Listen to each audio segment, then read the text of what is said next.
بسم اللہ الرحمن الرحیم۔ السلام علیکم ورحمۃ اللہ وبرکاتہ۔ گاؤں کے جس گھر میں میاں بیوی کی لڑائی ہوتی وہ میری نند کے سر کے تھوڑے سے بال لے جاتے تو ان کے درمیان محبت پیدا ہو جاتی۔ نند اب لاکھوں کمانے لگی تھی، آخر ایسا کیا تھا ان بالوں میں؟ پڑوس میں لڑائی ہوئی تو وہ عورت نند کے بال لینے آئی، میں نے چوری وہ بال اپنے بالوں سے بدل دیے۔ جیسے ہی پڑوسن گھر پہنچی تو اچانک گاؤں کے جس بھی گھر میں میاں بیوی کی لڑائی ہوتی وہ میری نند کے سر سے بال کاٹ کر لے جاتے تو ان کے درمیان محبت پیدا ہو جاتی۔ اسی وجہ سے نند چند دنوں میں ہی پورے گاؤں میں مشہور ہو گئی تھی۔ اب تو یہ عالم تھا کہ دور دور سے بھی لوگ نند کے بال لینے آتے تھے۔ یوں تو گاؤں والوں کو نند کے بالوں پر بہت یقین تھا، لیکن مجھے کسی طور بھی اب ان باتوں پر یقین نہیں ہوتا تھا۔ اسی وجہ سے میرا تجسس بھی دن بدن بڑھتا ہی جا رہا تھا۔ اسی تجسس اور جاسوسی کی وجہ سے اکثر ہی میں گھر کے کاموں کو خراب کر دیا کرتی تھی۔ اسی طرح یہ اس سلسلے میں آج کا دن بھی چڑھ گیا۔ جب شام کو صحن میں بیٹھے سب چائے پی رہے تھے تب باہر دروازے پر دستک ہوئی۔ میں سوئی دھاگا چائے کے پاس ہی رکھتی اٹھی اور جا کر دروازہ کھولا تو سامنے ہی ایک مرد اور ایک عورت کھڑی تھی۔ جو مرد کے کندھے تک آتی تھی اس عورت نے پورے چہرے کا نقاب کیا ہوا تھا، جس کی وجہ سے صرف جالی میں سے اس کی آنکھوں کی پتلیاں نظر آ رہی تھی۔ میں نے جھجکتے ہوئے پوچھا کہ آپ کو کس سے ملنا ہے؟ تو وہ عورت ہولے سے بولی کہ باجی ہمیں آپ کی نند سے ملنا ہے، اس کے بال چاہیے۔ اس عورت کے آنے کی وجہ سے سن کر میں سمجھ گئی تھی کہ ان دونوں میں لڑائی ہوئی ہے، جبھی وہ دونوں آج یہاں نند سے ملنے آئے ہیں۔ میں نے گردن موڑے صحن میں سب کو دیکھا تھا، سبھی اب مجھے دیکھ رہے تھے۔ شوہر نے آنکھوں کے اشارے سے مجھ سے پوچھا تو میں نے نند کی طرف اشارہ کر دیا۔ نند سر ہلاتی اٹھی اور دروازے تک میرے پاس آئی اور گردن اٹھائے دروازے کے باہر دیکھا اور پھر مجھے دیکھا۔ بھابھی آپ چائے پی لو، جا کر میں دیکھ لیتی ہوں ان کو خود ہی۔ اب تو چاروں نہ چار مجھے وہاں سے جانا ہی پڑا تھا۔ واپس آ کر میں کرسی پر بیٹھی اور ایک بار پھر نند کو دیکھا جو اب اس عورت کے ساتھ سر جوڑے کھڑی تھی۔ بےحد مشکل سے میں نے اپنی توجہ کڑھائی پر دلائی اور ٹانکیں نکالنا شروع کر دی۔ ایک ٹانکا نکالنے کے بعد میں نے پھر سے دروازے کی طرف دیکھا تو اب نند صحن سے گزرتی اپنے کمرے میں جا رہی تھی۔ نفی میں سر ہلاتے میں نے خود کو اس وقت کے لیے کوسا تھا جب شک کا کیڑا میرے دماغ میں پیدا ہوا تھا۔ چند منٹوں بعد دروازے کے چرچرانے کی آواز آئی تو میں نے کب اندر لے جاتے گردن موڑے دیکھا تو نند کو ہاتھ میں اپنے بال پکڑے داخلی دروازے کی طرف جاتے دیکھا۔ نند اس عورت کو اپنے بال دے رہی تھی، پھر نند نے اس عورت سے پیسے لیے اور دروازہ بند کرتی صحن کی طرف آ گئی۔ نند کے چہرے پر عجیب سی چمک تھی، پیسوں پلوں کے ساتھ باندھے وہ کرسی پر بیٹھ گئی اور اماں سے باتوں میں مصروف ہو گئی۔ اماں کی تو آنکھ میں سالوں سے موتیاں اتر چکا تھا، جس کی وجہ سے ان کی بینائی پر گہرا اثر ہوا تھا۔ یہی وجہ تھی کہ گھر میں ہونے والے عجیب واقعات سے اماں بے خبر تھی۔ گردن دوبارہ سیدھی کیے میں باورچی خانے آئی اور برتن دھو کر ریک میں رکھے اور رات کے لیے کھانا گرم کیا اور دسترخوان لگا کر سب کو آواز دی۔ گھر کے اندرون صحن میں سب آگے پیچھے داخل ہوئے اور دسترخوان پر بیٹھ گئے۔ اماں بھی نند کا ہاتھ تھامے دسترخوان پر آ کر بیٹھ گئی۔ دسترخوان پر سب نے خاموشی سے کھانا کھایا تو شوہر گاؤں کی سیر کرنے کے لیے گھر سے باہر چلا گیا، جبکہ نند اور ساس اپنے کمروں میں چلی گئی اور میں برتن سمیٹ کر نماز پڑھنے آ گئی۔ نماز ادا کرنے کے بعد میں وہیں بیڈ کی پائتنی کے ساتھ ٹیک لگا کر بیٹھ گئی اور شام کو ہونے والے واقعے پر غور و فکر کرنا شروع کر دیا۔ آخر لوگوں کو کیسے پتا چلا تھا کہ نند کے بالوں سے جھگڑے سلجھ جاتے ہیں اور میاں بیوی میں محبت پیدا ہو جاتی ہے؟ کوئی تو ایسی بات ہے جو بصارت سے اوجل ہے یا پھر خود اوجل کی گئی ہے۔ ان سب میں نند اکیلی تو نہیں شامل، ہو سکتا ہے کہ نند کے ساتھ کوئی اور بھی شامل ہو۔ کوئی تو ہے جو نند کے بارے میں لوگوں کو یہ سب بتاتا ہے، لیکن کون ہو سکتا ہے؟ ہائے کیسے پتہ لگاؤں میں اب؟ ناخن چباتے میں مسلسل سوچتی جا رہی تھی۔ سوچوں میں اتنا غرق تھی کہ مجھے معلوم ہی نہ ہو سکا کہ ناخن کو دانتوں سے اتنا کاٹ چکی تھی کہ اب وہ چھل گیا تھا۔ سوچا کہ حسار میں نکلی تب جب منہ میں خون کا ذائقہ گلا تھا۔ یخ دوپٹے سے منہ صاف کرتے میں نے اپنی انگلی کا معائنہ کیا اور جائے نماز طے کرتی برف لینے باورچی خانے آ گئی۔ برف لے کر میں جب مڑی تو ایک دم سے میری چیخ نکل گئی۔ برف کی ٹکڑیاں چھوٹ کر زمین پر گری تھی، جبکہ سامنے کھڑی ہستی کو دیکھ کر میں پلک جھپکنا بھول چکی تھی۔ بھابھی آپ اس وقت یہاں کیا کر رہی ہیں؟ اور یہ کیا ہوا ہے آپ کے ہاتھ پر؟ نند کے بکھرے بال اور بے ترتیب مڑی ہوئی آستینیں دیکھ کر میں اچانک سے خوف زدہ ہو گئی تھی اور وہ میرے اتنے قریب کھڑی تھی کہ میرے حلق سے بے اختیار چیخ نکل گئی تھی۔ میں نے دل پر ہاتھ رکھے اسے دیکھا और सर को झटका देकर खुद के खवास बेदार करके इसे एक बार फिर से गौर से देखा।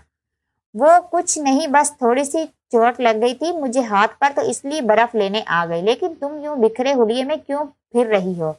इस वक्त जवाब देते हुए मैंने सवाल पूछा तो अब की बार नंद ने हकलाते हुए कहा कि मैं तो बस यूं ही बाहर आ गई थी, कमरे में काफी गर्मी हो गई है। मैंने जांचती नजरों से नंद को देखा और सर हिलाकर फ्रिज से और बर्फ निकालती कमरे में आ गई।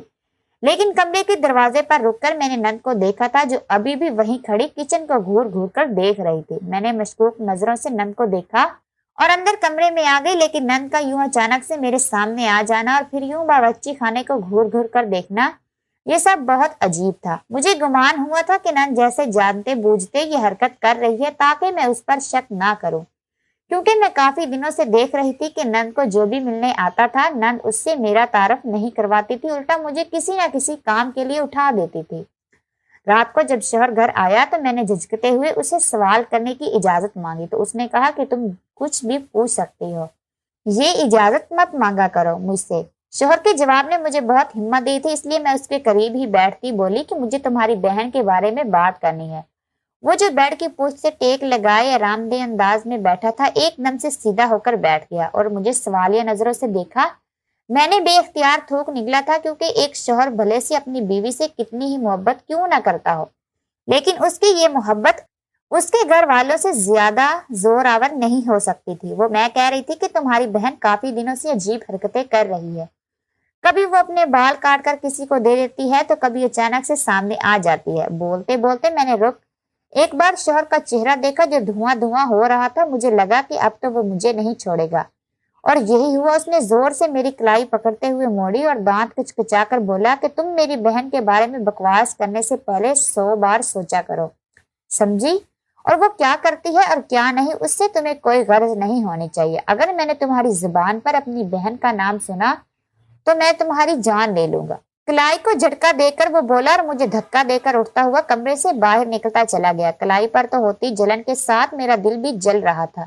ये बातें वो मुझसे आराम से भी कह सकता था, उसमें इतना बुरा रवैया अख्तियार करने की क्या जरूरत थी? खुद से बड़बड़ाती मैं बिस्तर से उतरकर हाथ पर ठंडा पानी फेंकने बाथरूम चली गई। हाथ पर उंगलियों के निशान पड़ चुके थे। मुझे गुस्सा तो बहुत आ रहा था, लेकिन मैं जिद करने के अलावा कुछ कर भी नहीं सकती थी। अगले दिन नाश्ते के बाद जब शौहर काम पर चला गया तो मैं अम्मा के पास जाकर बैठ गई। नंद भी वहीं बैठी किताब पढ़ने में मसरूफ थी। मैंने अम्मा से बातें करते हुए नंद को देखा तो वो किताब में मुकम्मल खोई हुई थी। मैंने बुलंद आवाज में अम्मा से कहा कि अम्मा, आपको पता है आजकल गांव में क्या हो रहा है? मेरा असल मकसद तो नंद को अपनी जानिब मुतवज्जा करना था। मैं सिर्फ उसके तासरात देखना चाहती थी। अम्मा ने गर्दन टेढ़ी की। मुझे सुनना चाहा तो मैं बोली कि अम्मा, ये जो 2 घर छोड़कर एक घर है ना, वहां से आज लड़ने की आवाजें आ रही थी। साथ ही मैंने नंद को देखा जो सफे पर हाथ रखे ठहर सी गई थी, यूं जैसे उसे मेरी बातों में दिलचस्पी पैदा हो रही हो। मेरा तीर निशाने पर लगा था। हाँ हाँ पता है, आगे बोल बिटिया। अम्मा मुतजस्सिस होकर बोली तो मैं अम्मा की तरफ मुतवज्जा हो गई और बोली कि पता नहीं अम्मा क्यों झगड़ रहे थे। मियाँ बीवी आपस में अम्मा को कहते। एक बार फिर मैंने नंद को देखा तो वो अब हंसी दबाए किताब के सफे बेमकसद ही पलट रही थी। उसकी हंसी ने मुझे चौंका दिया था। मैं हैरत ज़दा होकर उसे देखती जा रही थी, जबकि उसने नजरें उठाकर मुझे देखा भी ना था। मैंने थोड़ी खुजाते गर्दन को झुका लिया तो वो किताब मेज पर रखकर उठ खड़ी हुई। मैंने किताब की आवाज से फिर से सर उठाकर देखा तो वो अब अपने हाथों की उंगलियों का मायना करती बाहर निकल रही। दूर तक मेरी गहरी नजरों ने उसका पीछा किया था। फिर वो कमरे के दरवाजे के पीछे गुम हो गई तो मैंने अम्मा को देखा। अम्मा, आप लेट जाएं, थक गई होंगी। आप सुबह से तो बैठी हैं। अम्मा का तकिया दुरुस्त करते मैं बोली और अम्मा को लिटाकर कमरे से बाहर निकल आई और नंद के कमरे के पास जाकर खड़ी हो गई। नंद के कमरे का दरवाजा बंद था। मैंने कान दरवाजे के साथ लगाए, कुछ सुनना चाहा, लेकिन अंदर मुकम्मल खामोशी थी। अचानक दरवाजा खुला और मैं तवाज़ुन बरकरार नहीं रखने की वजह से सीधा नंद के कमरे में गिरी थी। लेकिन यह तो शुक्र था नंद ने बर वक्त मुझे गिरने से बचा लिया था। भाभी, आप यहाँ क्या कर रही थी? मुझे सीधा खड़ा करती। वो गुस्से और हैरत के मिले जुले तासरात के साथ बोली थी। मैंने बौखलाए हुए अंदाज में उसके हाथ में पकड़े मोबाइल को देखा। वो किसी से मैसेज पर बात कर रही थी। मेरी नजरों का ताक़ुब करते हुए उसने भी मोबाइल की जानब देखा तो जल्दी से स्क्रीन बंद करते फिर से बोली कि भाभी, मैं आपसे कुछ पूछ रही हूँ। आप मेरे कमरे के बाहर क्या कर रही थी? وہ میں تمہیں بلانے آئی تھی کہ اچانک سے تم نے خود ہی دروازہ کھول دیا تو میرا توازن برقرار نہ رہ سکا. جلدی جلدی میں مجھے جو بہانہ سوجا تھا میں نے بول دیا. اچھا تو آپ مجھے بلانے آئی تھی؟ پر سوچ انداز میں نند بولی اور مجھے دیکھا بولے کیا کام ہے آپ کو؟ نند اپنے سیاہ گھنے بال باندھتی ہوئی بولی تھی. عجیب بات ہے کہ روز بال کاٹنے کے باوجود بھی نند کے بالوں کی چوڑائی یا لمبائی میں کوئی فرق نہیں پڑا تھا. بالوں کو دیکھتے میں بولی کہ میں کہہ رہی تھی کہ تم ذرا کھانا بنانے میں میری مدد کر دو. میرے سر میں پہلے ہی بہت درد ہے. سر کو مسلتے میں بولی تو وہ سر ہلاتی میرے آگے آگے چلنے لگی. کتنی ہوشیار تھی میری نند. لازمن اس نے دروازے کے باہر میری موجودگی محسوس کر لی تھی جبھی تو اچانک سے دروازہ کھول دیا تھا. پیچھے پیچھے چلتے میں نے نند کی پشت کو دیکھ کر دل ہی دل میں اس کی ہوشیاری کی داد دی. باورچی خانے میں گھستے ہی وہ دھڑا دھڑ سبزی کاٹنا شروع ہو چکی تھی جبکہ میں حیرانی سے اسے دیکھ رہی تھی. ساتھ ساتھ چاول صاف کر رہی تھی. سبزیاں کاٹنے کے بعد وہ فریج سے گوشت نکالتی برتن میں ڈال چکی تھی. مجھے سمجھ نہیں آ رہا تھا کہ وہ جو سست انداز میں کام کرتی تھی آج وہ اتنی تیزی سے کام کر رہی تھی کہ مجھ سے پہلے ہی ہر کام کر کے فارغ ہو چکی تھی. کھانے کو دم لگا کر اس نے گھڑی پر وقت دیکھا تو اسی لمحے دروازے پر دستک ہوئی. وہ بھاگتی ہوئی دروازے تک گئی اور جا کر دروازہ کھولا تو سامنے ہی وہ لوگ کھڑے تھے جن کا ذکر میں صبح اماں سے کر رہی تھی. میں نے حیرت زدہ ہو کر دروازے پر کھڑے دونوں میاں بیوی کو دیکھا تو نند دونوں کو لے کر کمرے میں چلی گئی. اماں ابھی تک اپنے کمرے میں موجود تھی. تھوڑی دیر بعد وہ دونوں میاں بیوی اور نند آگے پیچھے کمرے سے باہر نکلے اور گھر سے باہر نکل گئے. نند دروازہ بند کرتی اندر آئی تو پھر سے دروازے پر دستک ہوئی تو وہ انہی قدموں پر دوبارہ مڑی اور دوبارہ کھلا. سامنے ہی میرا شوہر کھڑا تھا. اپنی بہن کو دیکھ کر اس کے چہرے پر بھرپور مسکراہٹ دوڑ گئی تھی. بہن کو اپنے ساتھ لگاتا وہ اندر آیا اور مجھے کھانے کا اشارہ کیا. میں نے دور سے سر ہلایا اور دسترخوان لگا کر کھانا رکھنا شروع کر دیا. اتنے میں شوہر بھی کپڑے تبدیل کر کے آ چکا تھا اور نند بھی اماں کو لے کر آ گئی تھی. روز کی طرح کھانے کے بعد شوہر نماز پڑھنے چلا گیا تھا. نند اور ساس اپنے اپنے کمروں میں چلی گئی تھی. برتن سمیٹ کر میں کمرے میں آئی اور بستر پر بیٹھ گئی. اب تو واقعی میرا سر شدید درد کرنے لگا تھا. سوچوں کا ایسا جال میرے دماغ میں بچھ چکا تھا. خود کو سوچوں کے جال سے آزاد کروانے کے لاکھ کوششوں میں ہلکان ہو چکی تھی لیکن یہ سوچیں میرے ساتھ چپک کر رہ گئی تھی گویا کہ اب تو یہ راز جان کر ہی سکھ کا سانس لے گی. گہری سانس لے کر میں نے سر کے پیچھے دونوں ہاتھ باندھے اور سر پر دباؤ ڈال کر سیدھا بستر پر لیٹ گئی. ایک بار پھر سے لیٹتے ہی سوچوں کے بھنور میں میرا پاؤں پھسلا تو نند کا عکس ذہن میں بنا. نند کس سے بات کر رہی تھی اور کیا چیز تھی جو وہ مجھ سے چھپا رہی تھی؟ کہیں یہ وہی شخص تو نہیں جس نے نند کو اتنا مشہور کر دیا تھا کہ وہ اب لاکھوں کمانے لگی تھی؟ کہیں نند کسی غلط کام میں تو نہیں پڑ گئی اور بس ظاہر یوں کرتی ہو کہ میں اپنے بال لوگوں کو ان کے درمیان محبت پیدا کرنے کے لیے دیتی ہوں؟ یا خدایا اس گھر کی عزت محفوظ کرنا کہیں میری نند میرے شوہر کا مان ہی نہ توڑ دے. اگر ایسا ہوا تو کہیں اس کا رشتوں پر سے یقین ہی نہ اٹھ جائے. اس سے پہلے نند بغاوت کر دے. مجھے کچھ کرنا ہوگا. اس کے بال کاٹنے کا راز معلوم کرنا ہوگا. بند ہوتی آنکھوں سے یہ آخری میرے دماغ میں ابھرا تھا. اگلی صبح میں دوست سے ملنے کا بہانہ کر کے گھر سے باہر آئی اور سب سے پہلے اس گھر میں گئی جس نے نند سے چند دن بال پہلے لیے تھے. ان کے گھر جب میں پہنچی تو سامنے کا منظر دیکھ کر میں بہت حیران ہوئی تھی. اس گھر کی تو کایا ہی پلٹی ہوئی تھی. وہ لوگ جو بہو سے ہر وقت جھگڑتے تھے, وہ شوہر جو بات پہ بات اس عورت کو تانے دیتا تھا, وہ اب کسی سرکشی مداح کی طرح اس عورت کے آگے پیچھے گھوم رہا تھا. تھوڑی دیر تک وہاں بیٹھنے کے بعد میں وہاں سے اٹھ کر باہر آئی اور ایک گھر کی وہاں کا حال بھی کچھ مختلف نہ تھا. اسی طرح میں دوپہر تک گاؤں کے کئی گھروں میں بہانے سے جا کر سب کے رویے دیکھتی رہی تھی لیکن ہر گھر میں ایک ہی طرح کی محبت بھری کہانی چل رہی تھی. آخر تھک ہار کر میں شام ڈھلنے سے پہلے گھر آئی تو سامنے ہی شوہر صحن میں چکر کاٹ رہا تھا. شوہر کو اس وقت گھر پر دیکھ کر تو میرے اوسان خطا ہو گئے تھے. مجھے لگا کہ میرا دل اچھل کر میری ہتھیلی پر آ گیا ہے. میں ہراساں نظروں سے شوہر کو دیکھا تو وہ بھی اب گردن موڑے مجھے ہی دیکھ رہا تھا. اس کے چہرے پر کوئی بھی تاثر نہ تھا کہ جس سے اس کے موڈ کا اندازہ لگا پاتی. کہاں تھی تم؟ بے لچک انداز میں سوال پوچھا گیا. جو مجھے اندر تک ہلا گیا تھا وہ میں سہیلی کو ملنے گئی تھی. چادر کو ہاتھ پر لپیٹتے میں بولی اور شوہر کو دیکھا. اچھا تم سہیلی کے گھر گئی تھی؟ ایک اور سوال کی تلوار سر پر ڈالی گئی. جی میں نے قدرے مطمئن ہو کر جواب دینا چاہا تھا. ٹھیک ہے جاؤ پھر اب کھانے کی تیاری کرو, سب کو بھوک لگی ہے. شوہر نے اتنے پرسکون لہجے میں کہا کہ میں نے سکھ کا سانس لیا اور بھاگنے کے انداز میں باورچی خانے آئی اور پانی کا پورا گلاس ایک ہی سانس میں ختم کر کے صحن میں دیکھا. जहां अब शोहर कुर्सी पर बैठा मोबाइल इस्तेमाल कर रहा था। कहीं शोहर ने मुझे देख तो नहीं लिया था लोगों के घर जाते। उफ, कहाँ फंस गई हूँ। मैं खुद को मलामत करते मैंने खाना बनाया और फिर गिर्द मट्टी वाले कपड़े तब्दील करने कमरे में आ गई। कपड़े तब्दील करके मैं कमरे से बाहर निकली तो पूरी शाम हो चुकी थी और नंद ने खुद ही दस्तरखान लगा लिया था। मैं भी खामोशी से आकर बैठ गई और नंद को एक नजर देखा कि कहीं उसने तो शोहर को इत्तला नहीं दी थी, लेकिन नंद के चेहरे को देखकर कहीं से भी नहीं लगता था कि उसने शोहर को इत्तला दी होगी। पहला चम्मच मुंह में भरते ही मैंने शोहर को देखा तो वो भी पुरसुकून से बैठा खाना खा रहा था। पता भी क्यों, लेकिन मुझे दोनों बहन भाइयों का इत्मीनान निहायत हेबतनाक अंजाम पर खत्म होता महसूस हुआ था। अपने ही ख्याल पर मैंने झरझरी ली और खुद की खाने पर तवज्जो मबजूल करवाई। खाने के बाद मैं कमरे में आई तो तब तक शोहर नमाज पढ़ने जा चुका था।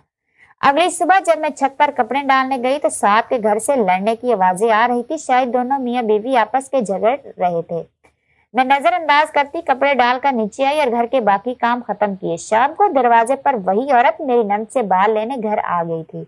नंद जब बाल काटने के लिए कमरे में गई तो मैंने चुपके से अम्मा के कपड़ों पर पानी गिरा दिया और खुद वहां से गायब हो गई। नंद ने अम्मा की आवाज सुनी तो वह बाल वहीं छोड़ती बाहर निकली और अम्मा के कपड़े बदलवाने के लिए कमरे में चली गई। इन्हें 5 मिनटों में नंद के कमरे में घुसी और नंद के बालों की जगह अपने बाल रखकर कमरे में आ गई और दरवाजे की ओर से नंद को देखा। वो अब अम्मा के कमरे से निकलकर अपने कमरे में जा रही थी। फिर वो अपने बाल लेकर कमरे से बाहर निकली और उस औरत को बाल देकर पैसे लेकर कमरे में आ गई। अब तो राज खुलकर सामने आ जाएगा। मैंने मुट्ठी में पकड़े नंद के बालों को कागज में लपेट कर रख दिए, लेकिन ठीक 10 मिनट बाद शोहर तन फन करता कमरे में दाखिल हुआ और कमरे का हाल बिगाड़ना शुरू कर दिया।